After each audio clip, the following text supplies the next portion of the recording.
Computer coaching करने के लिए संपर्क करें 9950371234। भाषा किसमें होती थी? मशीनी भाषा। और इसके अलावा भाई इसके अंदर जो प्रोग्रामिंग होती थी वो असेंबली भाषा के अंदर होती थी। किस भाषा के अंदर भाई? असेंबली भाषा के अंदर। मशीनी भाषा जो आधारित थी ये 0 और 1 पर आधारित थी। किस पर आधारित थी भाई? 0 और 1। कंप्यूटर की जो भाषा होती है वो कौन सी भाषा होती है? मशीनी भाषा होती है। और मशीनी भाषा जो कंप्यूटर की होती है वो कौन सी भाषा होती है? बाइनरी भाषा होती है। कौन सी होती है? बाइनरी भाषा। कंप्यूटर जो यहाँ पर समझता है सिर्फ और सिर्फ किस भाषा को समझता है? बाइनरी भाषा को। और बाइनरी भाषा का जो अंक होते हैं वो कौन से होते हैं आपके? 0 और 1 होते हैं। कौन से होते हैं? 0 और 1। सवाल पूछ लिया कंप्यूटर के अंदर 0 का मतलब क्या होता है? बंद होता है। क्या होता है? बंद। 1 का मतलब क्या होता है? ऑन होता है। क्या होता है? ऑन। सवाल पूछ लिया कंप्यूटर के अंदर 0 का मतलब जो होता है वो क्या होता है? बंद होता है। और 1 का मतलब क्या होता है? चालू होता है। क्या होता है? चालू होता है।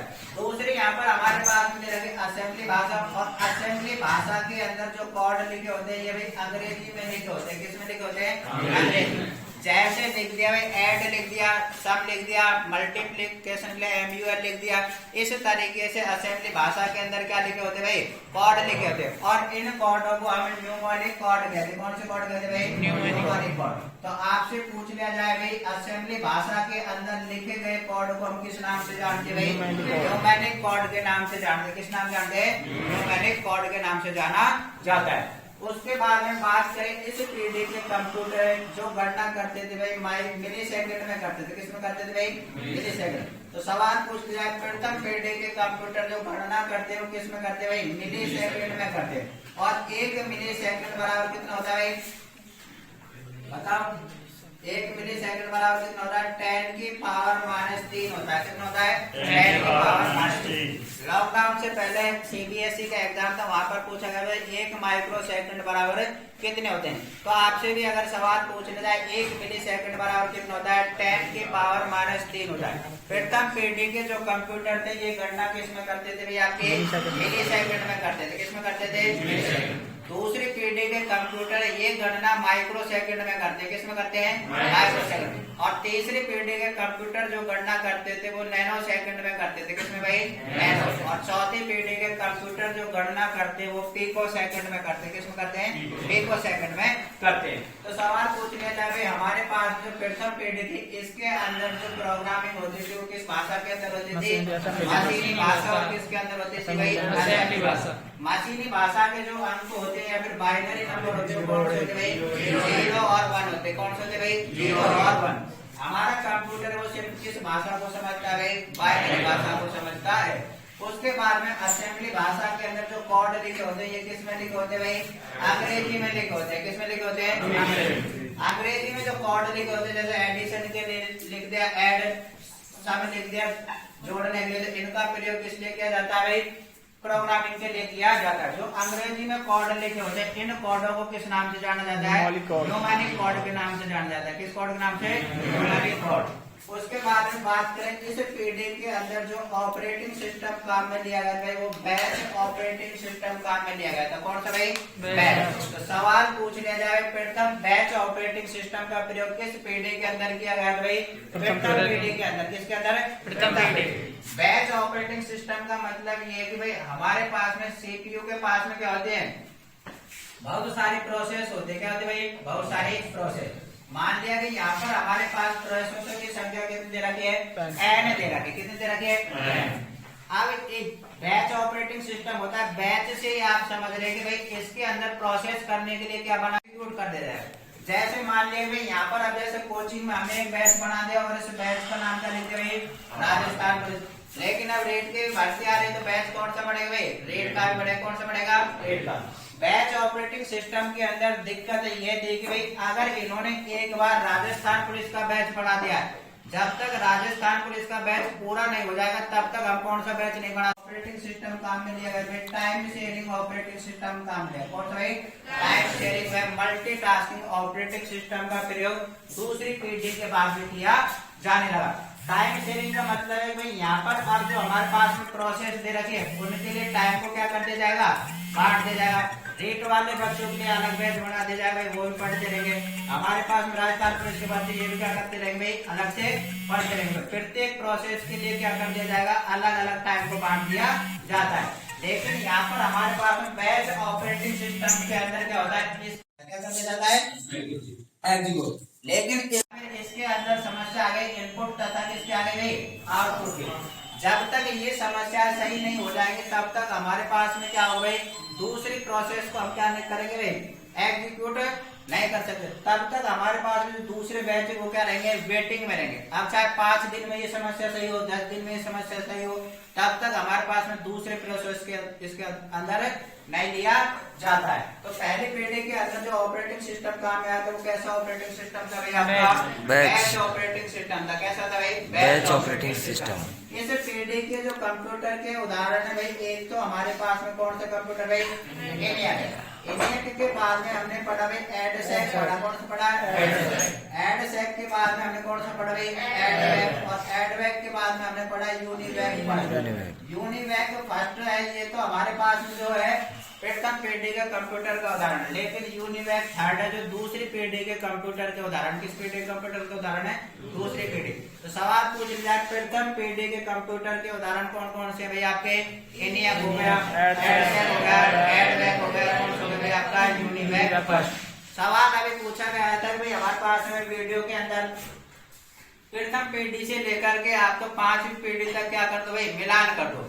तो वहाँ पर अलग अलग ऑप्शन दे रखे, जैसे प्रथम पीढ़ी के अंदर आपको दे दे वैक्यूम ट्यूब दे दिया, तो वहाँ पर 5 ऑप्शन दे रखे। पहले किसी में ट्रांजिस्टर दे दिया, प्रथम पीढ़ी में ट्रांजिस्टर का प्रयोग तो नहीं किया गया था। प्रथम पीढ़ी के अंदर जो काम में ली गई तो वो क्या ली गई भाई, वैक्यूम ट्यूब। फिर कोई ऑप्शन में तीसरी पीढ़ी का दे दिया, फिर 5वीं पीढ़ी का दे दिया।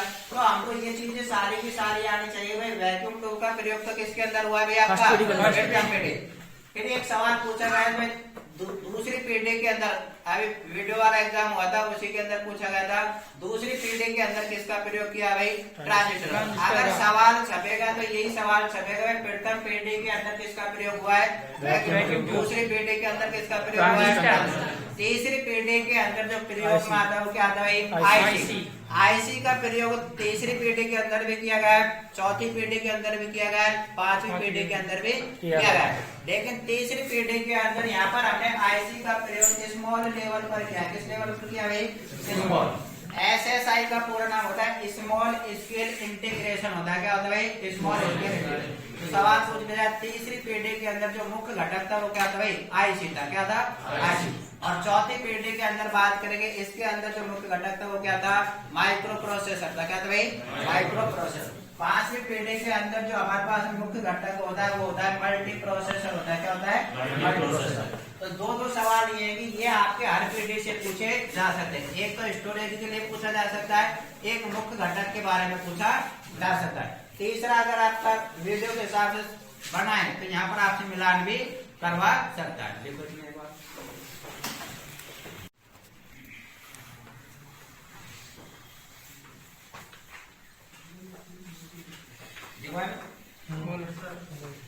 इस पीढ़ी में स्पीडी का लिख लो तो स्पीडी का मुख्य घटक वैक्यूम ट्यूब, स्पीडी का मुख्य घटक वैक्यूम ट्यूब, ब्रैकेट में निर्वात नली, निर्वात नली, निर्वात नली, निर्वात नली था। नेक्स्ट देखो, ये तो इम्पोर्टेंट नहीं है, 18,000 वैक्यूम ट्यूब का प्रयोग किया, ये पहले भी लिखवा देते, एक बार लिखना चाहो तो लिख लो। ENIAC के अंदर जो हमारे पास में काम में लगे तो कितने वैक्यूम ट्यूब थे, 18,000। नेक्स्ट देखो, स्पीडी में प्रोग्रामिंग, स्पीडी में प्रोग्रामिंग, स्पीडी में प्रोग्रामिंग, मशीनी भाषा, मशीनी भाषा व असेंबली भाषा में, मशीनी भाषा, स्पीडी में प्रोग्रामिंग, एसपीडी में प्रोग्रामिंग, मशीनी भाषा तथा असेंबली भाषा में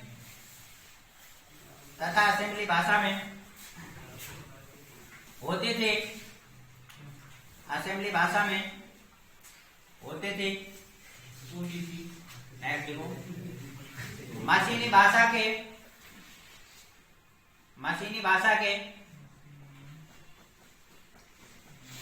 भाषा के अंक 0 और 1 होते हैं। 0 और 1 होते हैं, जिन्हें बाइनरी संख्या या फिर जिन्हें बाइनरी नंबर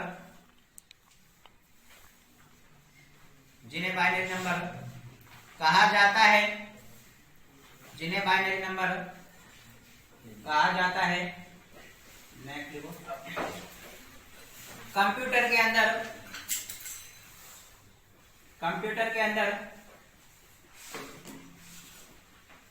0 का मतलब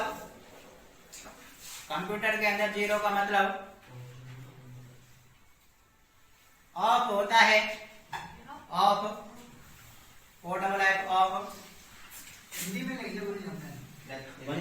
ऑफ, 1 का मतलब ऑन होता है। 1 का मतलब ऑन होता है। नेक्स्ट लिखो, असेंबली भाषा में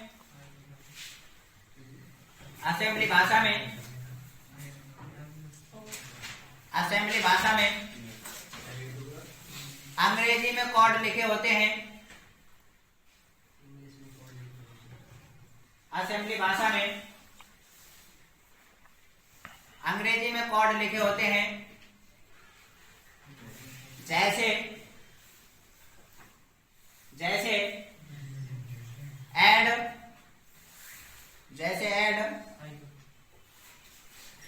सम, ऐड, कॉमा SUM सम,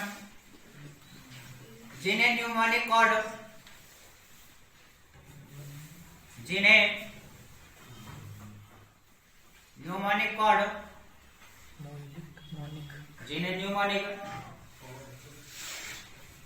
कहा जाता है। नेक्स्ट लो, प्रथम पीढ़ी के कंप्यूटर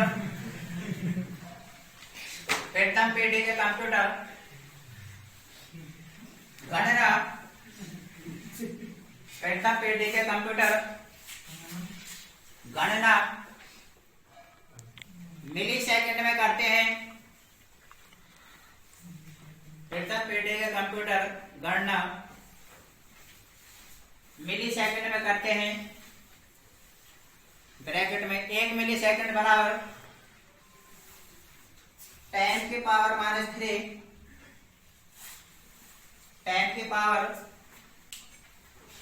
-3 होता है। 10 की पावर -3 होता है। 10 की पावर -3 होता है। देखो, इस पीढ़ी के अंदर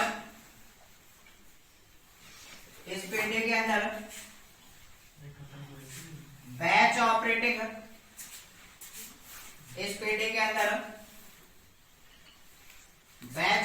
सिस्टम का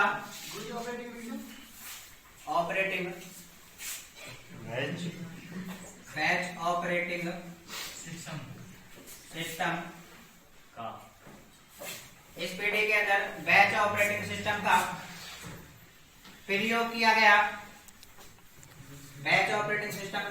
गया। डेटा को स्टोर करने के लिए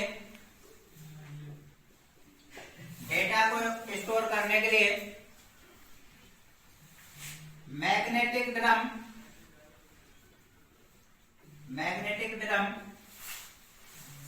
डेटा को स्टोर करने के लिए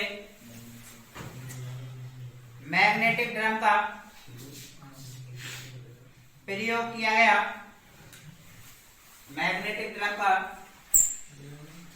किया गया। डेटा को स्टोर करने के लिए मैग्नेटिक ड्रम का प्रयोग किया गया। नेक्स्ट देखो, इस पीढ़ी के कंप्यूटर के उदाहरण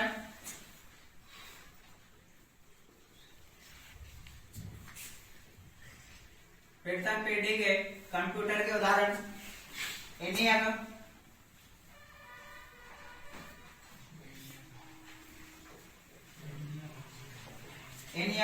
ADSAG,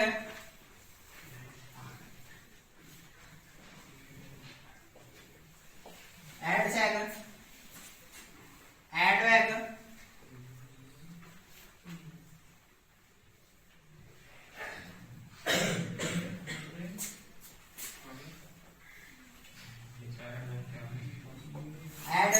UNIVAC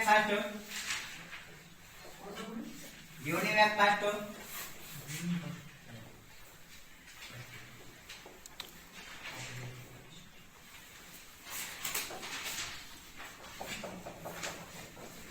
यूनिवैक पर सवाल देखो, प्रथम पीढ़ी में से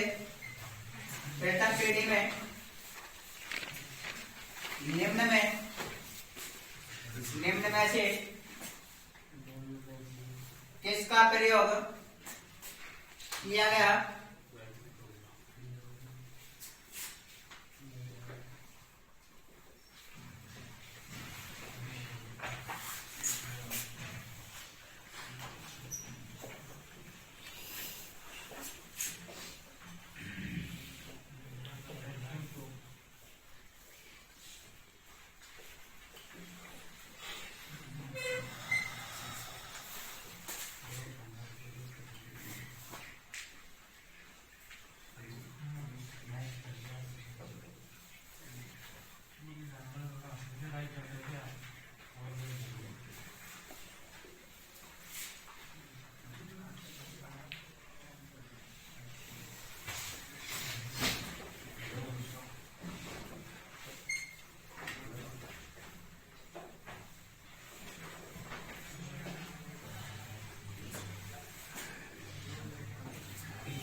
देखिए भाई, ये दो सवाल आरपीडी से बनते हैं। तो आपसे पूछ लिया भाई, डेटा को स्टोर करने के लिए, डेटा के भंडारण के लिए प्रथम पीढ़ी में, दूसरी पीढ़ी में, तीसरी पीढ़ी में या फिर चतुर्थ पीढ़ी में किसका प्रयोग किया गया?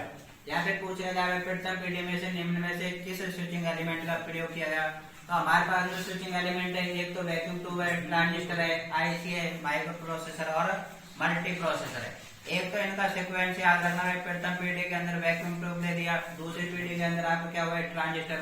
आपसे कभी मिलान करवाने के लिए आप तो इनको क्या कर दो? मिलान कर दो। आपको लेकिन प्रथम पीढ़ी, दूसरी पीढ़ी, तीसरी पीढ़ी, फिर साइड में दे दिया आपको आईसी दे दिया, ट्रांजिस्टर दे दिया, मल्टी प्रोसेस, माइक्रो प्रोसेसर। इनको आपसे क्या करवा सकता है? मिलान करवा सकता है। लेकिन इतना टफ पेपर देख रहे हैं, फिर भी अगर आपसे पूछ लिया जाए तो आपको ये चीजें आनी चाहिए। तो यहाँ पर पूछ लिया प्रथम पीढ़ी के अंदर निम्न में से किसका प्रयोग किया गया? भाई वैक्यूम ट्यूब का। किसका प्रयोग किया गया? वैक्यूम ट्यूब का। ये सवाल लगातार पूछे जाते हैं, आपसे भी पूछे जा सकते हैं। डेटा को स्टोर करने के लिए या फिर डेटा के भंडारण के लिए किसका प्रयोग किया गया? भाई मैग्नेटिक ड्रम का प्रयोग। किसका? भाई मैग्नेटिक ड्रम। नेक्स्ट देखो, दूसरी पीढ़ी।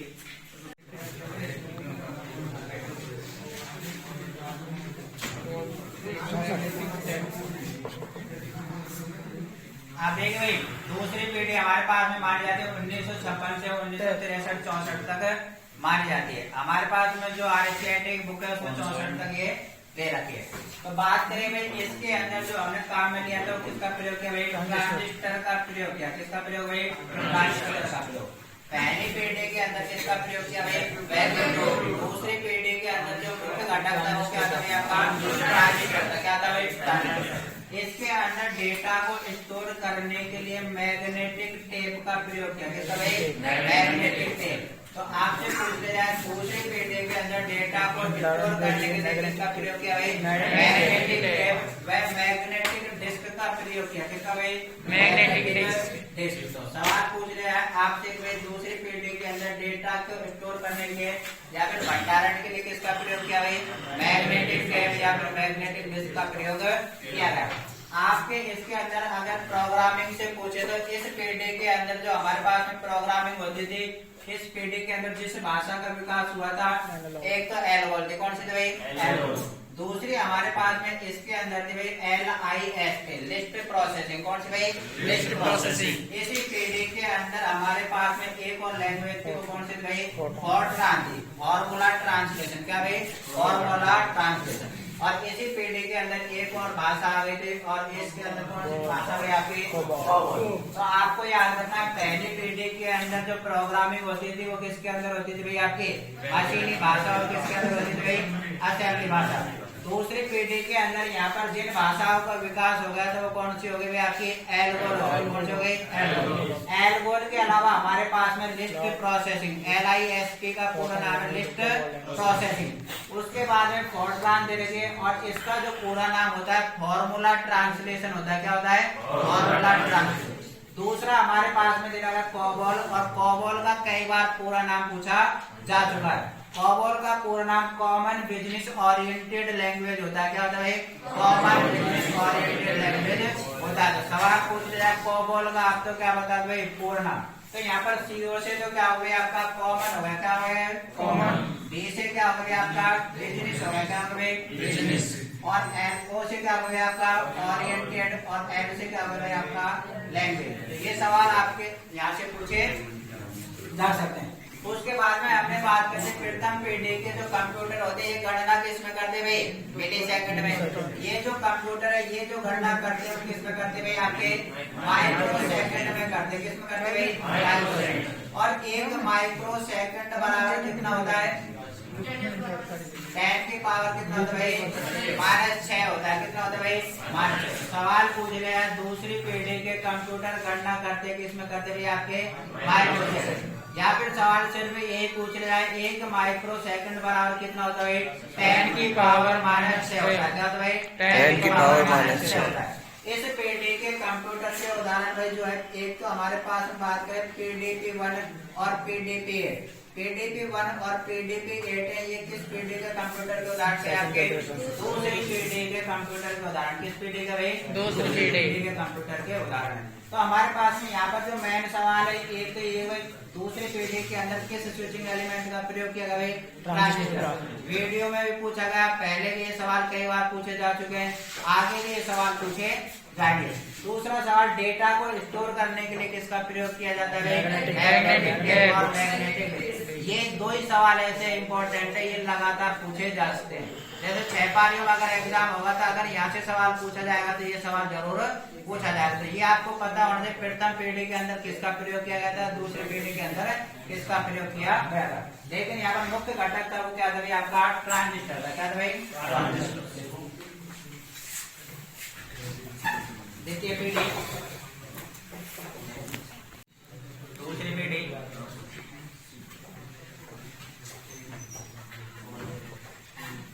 इस पीढ़ी में ट्रांजिस्टर का प्रयोग, इस पीढ़ी में ट्रांजिस्टर का प्रयोग सर्किट बनाने के लिए, इस पीढ़ी में ट्रांजिस्टर का प्रयोग सर्किट बनाने के लिए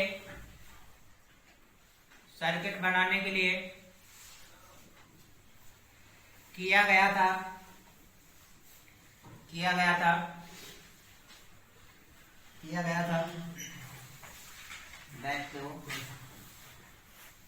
डेटा को स्टोर करने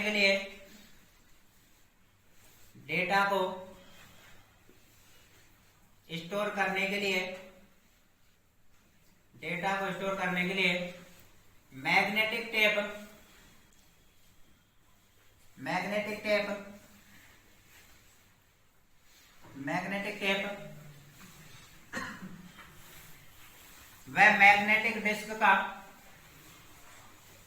व मैग्नेटिक डिस्क का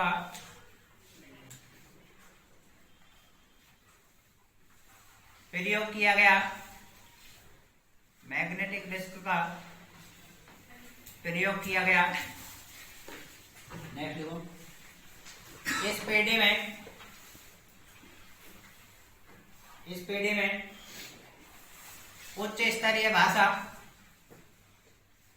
इस पीढ़ी में उच्च स्तरीय भाषा एल्गोल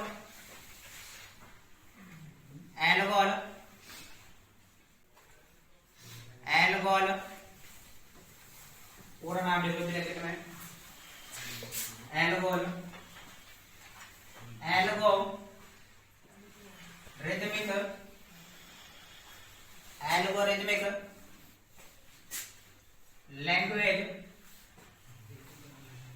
एल्गोरिथमिक लैंग्वेज,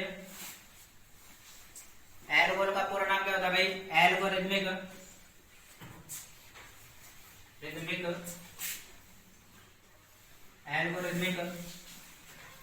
लैंग्वेज। दूसरा लिखो कॉमन आगे MICS, एल्गोरिथमिक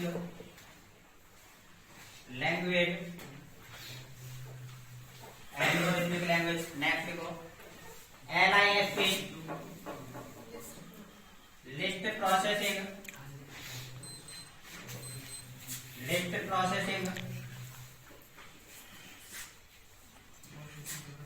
एल्गोल का पूरा नाम एल्गोरिथमिक लैंग्वेज, LISP का पूरा नाम लिस्ट प्रोसेसिंग।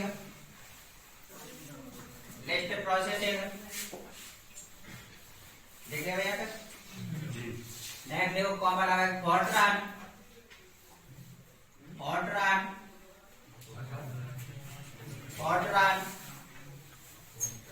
पूरा नाम देखो फॉर्मूला ट्रांसलेशन,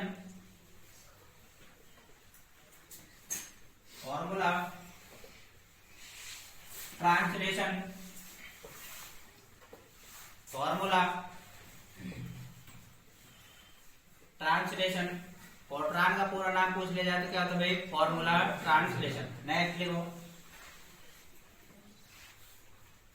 ब्रैकेट बंद, कॉमन लगा के cobble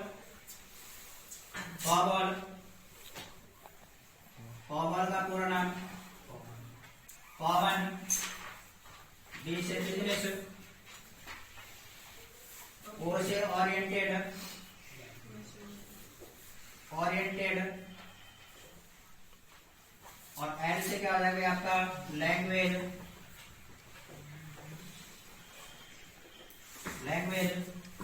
common business oriented language, common business oriented language,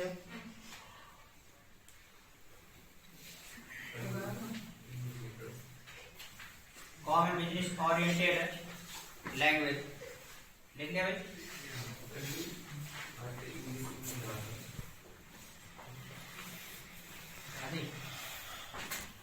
दूसरे पीढ़ी के कंप्यूटर, नेक्स्ट देखो इसमें अगली लाइन, दूसरी पीढ़ी के कंप्यूटर गणना,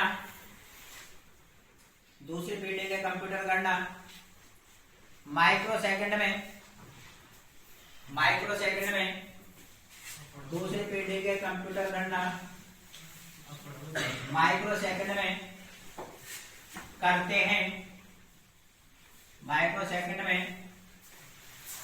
हैं, एक माइक्रो सेकंड बराबर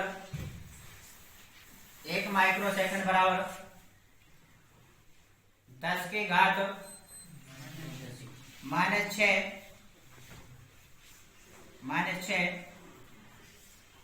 होता है, -6 होता है। इस पीढ़ी के कंप्यूटर के उदाहरण, इस पीढ़ी के कंप्यूटर के उदाहरण PDP-1, PDP-1 comma PDP-8 PDP-8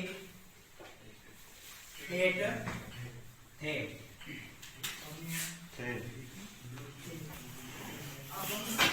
next तीसरी पीढ़ी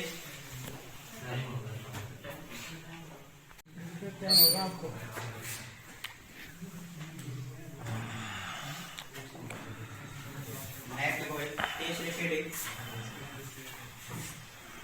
अब देखिए भाई, तीसरी पीढ़ी का जो मुख्य घटक है वो क्या है?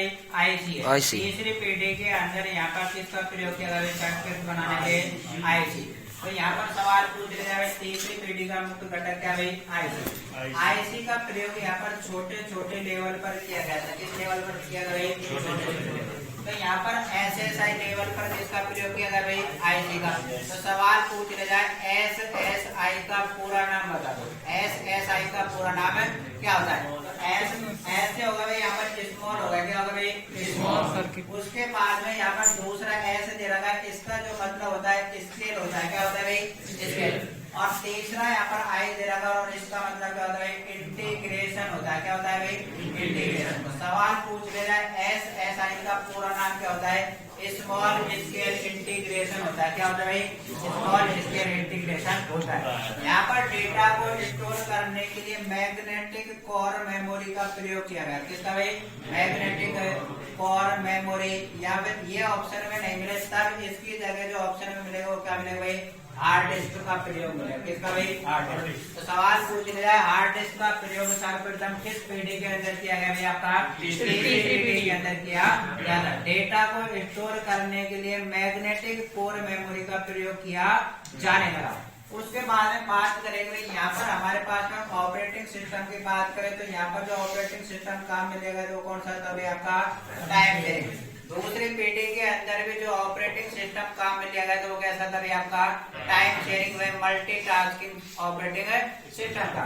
तो यहाँ पर हमारे पास में ऑपरेटिंग सिस्टम जो काम मिलेगा तो कौन सा था? आपका टाइम शेयरिंग। ये आपके कंप्यूटर जो गणना करते हैं वो नैनो सेकंड में करते हैं। किसमें करते हैं? नैनो सेकंड में। तो सवाल पूछ लिया जाए, 1 नैनो सेकंड बराबर कितना होता है? 10 के घात -9 होता है। कितना होता है भाई? 10 के घात -6। तो ये सवाल पूछा जा सकता है, 1 नैनो सेकंड बराबर। 1 नैनो सेकंड बराबर कितना होता है भाई? आपका 10 के घात कितना होता है भाई? -9 होता है। कितना होता है?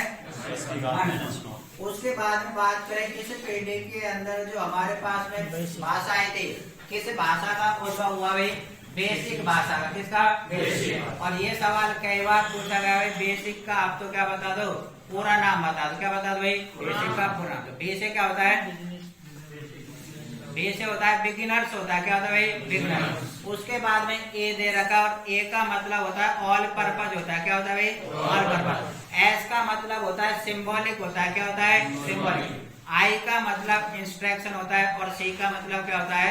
कोड होता है। तो सवाल पूछ लिया जाए, बेसिक का पूरा नाम क्या होता है? Beginners all purpose symbolic instruction है, कोड होता है। तो इस पीढ़ी के अंदर हमारे पास जो जिस भाषा का विकास हुआ था वो कौन सी भाषा थी? बेसिक भाषा थी। कौन सी थी? बेसिक भाषा। बेसिक का पूरा नाम होता है बिगिनर्स होता है। क्या होता है भाई? बिगिनर्स। बिगिनर्स ऑल पर्पज क्या होता है भाई? All purpose. उसके बाद में हमारे पास में क्या दे रखा है भाई? एस का जो मतलब होता है वो क्या होता है भाई? आई। और आई से जो यहाँ पर मीनिंग निकलते हो क्या निकलते भाई? इंस्ट्रक्शन। क्या निकलता है? और सी का मतलब क्या होता है? कोड। तो सवाल पूछ लिया जाए, बेसिक का पूरा नाम क्या होता है? Beginners all purpose symbolic instruction है, कोड होता है। क्या होता है भाई? पूरा बोलो। Beginners all purpose symbolic instruction है, कोड होता है। सवाल पूछ लिया, तीसरी पीढ़ी का मुख्य घटक क्या है? आईसी। क्या है? आईसी। डेटा को स्टोर करने के लिए किसका प्रयोग किया गया? Magnetic core memory. किसका भाई? Magnetic core memory. बात करें इस पीढ़ी के कंप्यूटर की, अगर बात करें तो इस पीढ़ी के कंप्यूटर का उदाहरण भाई एनसीआर। क्या भाई? एनसीआर। तो सवाल पूछ लिया, तीसरी पीढ़ी के कंप्यूटर के उदाहरण क्या है आपके? एनसीआर होगा। क्या होगा भाई? आईबीएम सिस्टम और एनसीआर। एक और हमारे पास में इसके पूछ लिया भाई, आईबीएम सिस्टम किस पीढ़ी का कंप्यूटर है आपका? तीसरी पीढ़ी का। किसका है?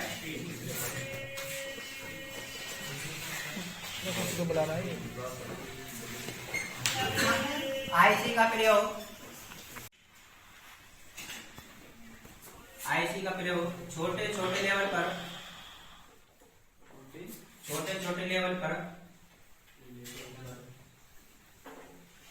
आईसी का प्रयोग छोटे छोटे लेवल पर किया गया था। आईसी का प्रयोग छोटे छोटे लेवल पर किया गया था। आईसी को विकसित करने का श्रेय रॉबर्ट नाइसी व जैक किल्बी को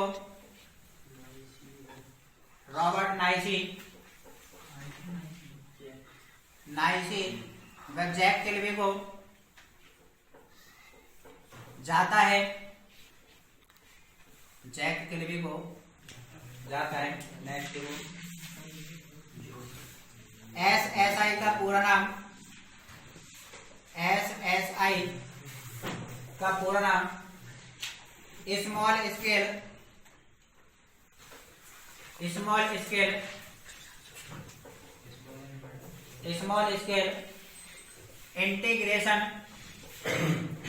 स्मॉल स्केल इंटीग्रेशन होता है। स्मॉल स्केल इंटीग्रेशन होता है। नेक्स्ट देखो, स्मॉल स्केल इंटीग्रेशन होता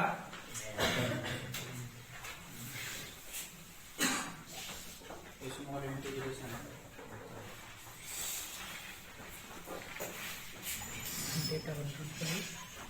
नेक्स्ट देखो, डेटा के भंडारण के लिए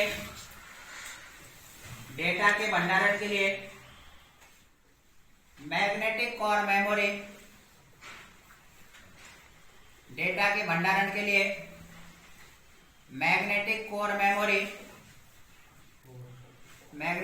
मेमोरी स्लैश हार्ड डिस्क का डंडा खींच दो।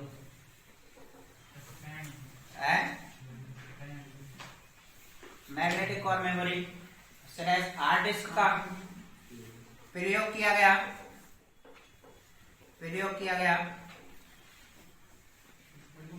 नेक्स्ट देखो, इस पीढ़ी में टाइम शेयरिंग व मल्टीटास्किंग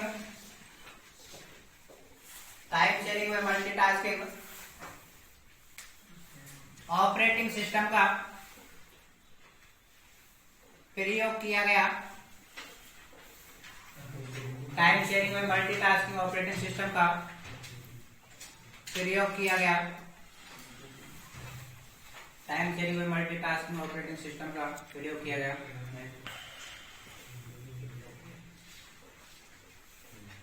इस पीढ़ी के कंप्यूटर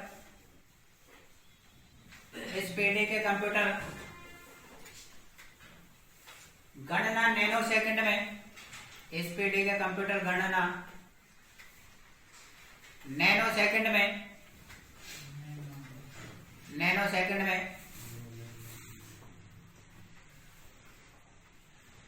करते थे। 1 नैनो सेकंड बराबर 10 की घात -9। 1 नैनो सेकंड बराबर 10 की घात -9 होता है। -9 होता है। नेक्स्ट देखो, इस पीढ़ी में बेसिक भाषा का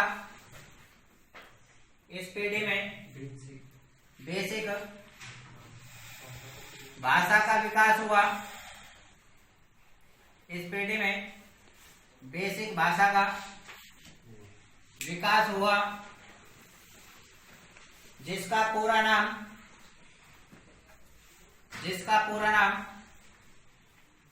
beginners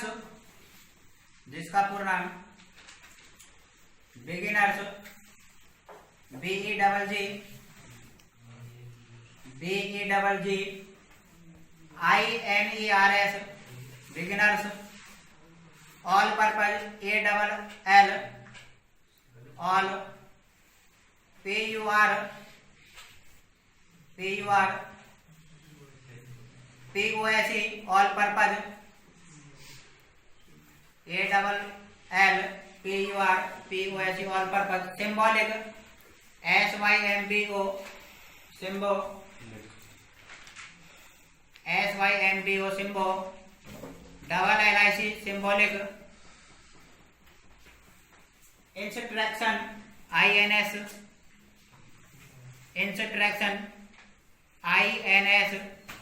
TRU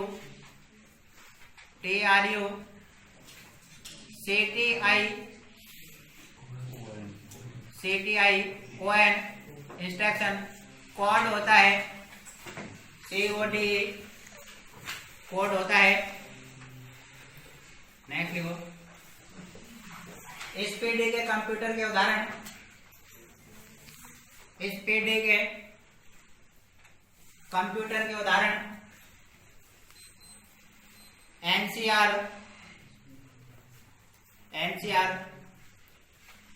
comma IBM system, NCR comma IBM system इत्यादि है। तो इस पीढ़ी के अंदर जो दूसरी पीढ़ी के अंदर टाइम शेयरिंग ऑपरेटिंग सिस्टम का प्रयोग किया, पहली पीढ़ी के अंदर जो ऑपरेटिंग सिस्टम काम में आया वो कौन सा था? बैच ऑपरेटिंग सिस्टम का। कौन सा था? टाइम शेयरिंग ऑपरेटिंग सिस्टम का मतलब जिसके अंदर टाइम को क्या कर दिया जाएगा?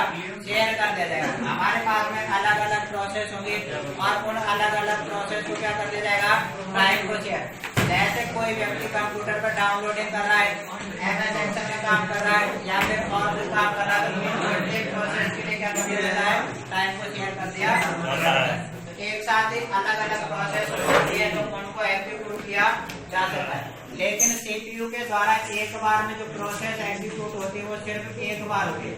लेकिन हमें पता नहीं चलता क्योंकि CPU जो प्रोसेस करता है इतनी तेज गति से करता है कि हमें पता ही नहीं चलता कौन सा काम पहले हुआ कौन सा काम है बाद में।